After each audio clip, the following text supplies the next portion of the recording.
दोस्तों तुम यकीन नहीं करोगे इस हफ्ते मेरे साथ क्या हुआ। लगता है तुम्हें ऐसी लड़की मिल गई जिसका खानदान तुम जैसे से शादी करने के लिए तैयार है, या फिर कोई ऐसी है जो खूबसूरत होने के साथ साथ नाबीना भी है। याद है गुज़श्ता हफ्ते मैंने क्या कहा था, मैं बड़ा ईमान चाहता हूँ और आखिरकार मैंने ऐसा कर दिखाया।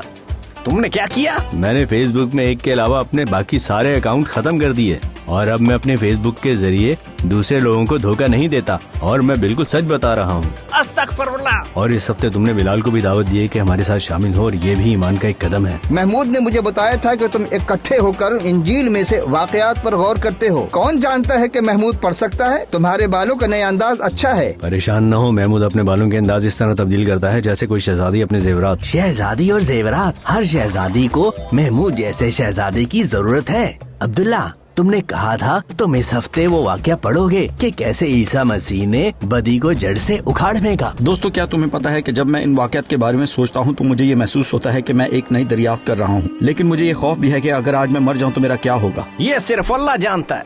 बिलाल, मुझे बहुत खुशी है कि तुम यहाँ पर हो। प्यारे दोस्तों, क्या तुम में से कोई अब तक पढ़े गए वाकयात का खुलासा बताएगा? इस सब का आगाज इस बात से होता है कि मुकम्मल माफी बहुत महंगी होती है, और जब बात अल्लाह की इज्जत की हो तो ये मुश्किल तरीन हो जाती है। हमने बात की कि अल्लाह की कहानी में कामिल आगाज, अलमनाक गुनाह, गुनाहों की माफी और निजात का मंसूबा और खूबसूरत इख्तिताम शामिल है। और ये बात भी कि अल्लाह के माफ करने के मंसूबे का आगाज लोगों को ये सिखाने से होता है कि अल्लाह की इज्जत और माफी के हसूल के लिए उन्हें कुर्बानी कैसे चढ़ानी है। बिल्कुल सही। फिर हमने देखा कि मौजूदा तौर पर हजरत ईसा मसीह कुंवारी मरियम से पैदा हुए, और फिर हजरत आदम और बीबी हव्वा और अंबिया से किए गए अल्लाह के वादों को देखा, और किस तरह हजरत ईसा मसीह आकर अपनी जान देंगे लेकिन साथ ही वो गुनाह का जड़ से खात्मा करेंगे। और फिर पूरी दुनिया के लिए अल्लाह की बरकत को बचाने वाले बादशाह की तरह अब तक हुकूमत करेंगे। गुज़श्ता चंद हफ्तों में हमने फितरत और मौत पर ईसा मसीह की मौजाना ताकत को देखा, यहाँ तक कि हजरत ईसा ने गुनाहों को माफ करने के इख्तियार का भी दावा किया। मैं फिर पूछता हूँ मेरे भाई, ये कैसे हो सकता है? ऐसे बड़े सवालात के जवाब की तलाश के लिए बेहतरीन तरीका यह है कि बराह रास्त वहाँ से पढ़ा जाए जहाँ पर ये दर्ज है। आए मरकज की इंजील के बाब 14 को पढ़ें। और उसने कब्र के मुंह पर एक पत्थर लुढ़का दिया। पढ़ने का बहुत शुक्रिया महमूद। आए मिलकर इसे दोहराते हैं। इसकी शुरुआत यूं हुई कि शरीयत के आलिम बगैर किसी को बताए हजरत ईसा को पकड़ने और कत्ल करने के बारे में गुफ्तगू के लिए इकट्ठे होते हैं, जबकि लोग हजरत ईसा से मोहब्बत रखते और जहां कहीं वो जाते लोग उनके पीछे जाते थे। ताहम मजहबी रहनुमा इस बात से हसद करते थे कि वो लोगों की तवज्जो का मरकज थे और लोग उनकी पैरवी करते थे। हजरत ईसा के पैरोकारों में से एक, जिसका नाम यहूदा इस्करियोती था, वो मजहबी रहनुमाओं के पास गया और हजरत ईसा को पकड़वाने के लिए राजी हो गया। और फिर उसी रात हम हजरत ईसा और उनके शागिर्दों को बाग में देखते हैं। मैं दुख से इतना दबा हुआ हूँ कि मरने को हूँ। ए अब्बा, ए बाप, तेरे लिए सब कुछ मुमकिन है।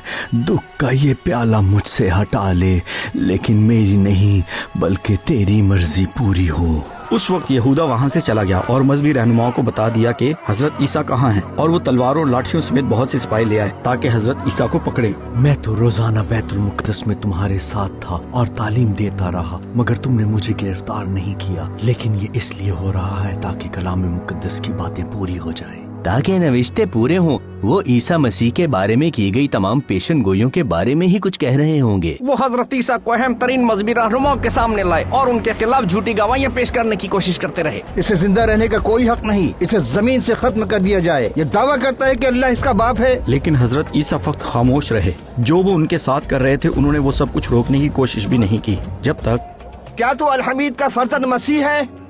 जी मैं हूँ, और आइंदा तुम इब्ने आदम को कादरे मुतलिक के दाहिने हाथ बैठे और आसमान के बादलों पर आते देखोगे। हमें मजीद गवाहों की क्या जरूरत रही? आपने खुद सुन लिया है कि इसने कुफ्र बका है। आपका क्या फैसला है? सब ने उसे सजाए मौत के लायक करार दिया। और फिर वो हजरत ईसा को रूमी गवर्नर के सामने लाए, क्योंकि उस वक्त रूमी हुकूमत कर रहे थे। इसे जरूर मार डाला जाए, ये लोगों को गुमराह कर रहा है। क्या तेरे पास कोई जवाब नहीं? हजरत ईसा ने फिर कोई जवाब न दिया और रोमी गवर्नर ने ताज्जुब किया। इसे मसलूब करो, इसे मसलूब करो। अब कौन तेरी पैरवी कर रहा है? इसे ले जाओ।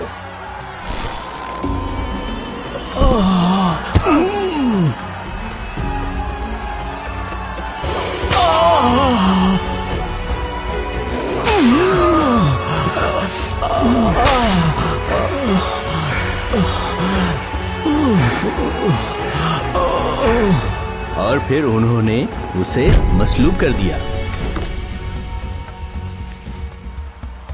और वो मुसलसल उसका मजाक उड़ाते रहे। इसने दूसरों को बचाया, अब अपने आप को बचा नहीं सकता। ऐ बादशाह मसीह, इस सलीब पर से उतरा ताकि हम देखकर ईमान लाएं। जब हजरत ईसा को मसलूब किया गया तो 3 घंटे तक पूरे मुल्क में अंधेरा छा गया। ऐ मेरे खुदा, ऐ मेरे खुदा, तूने मुझे क्यों तर्क कर दिया? हजरत ईसा के शागिर्दों में से एक ने उनकी लाश लेकर उन्हें चट्टान में खोदी गई एक कब्र के अंदर रखा।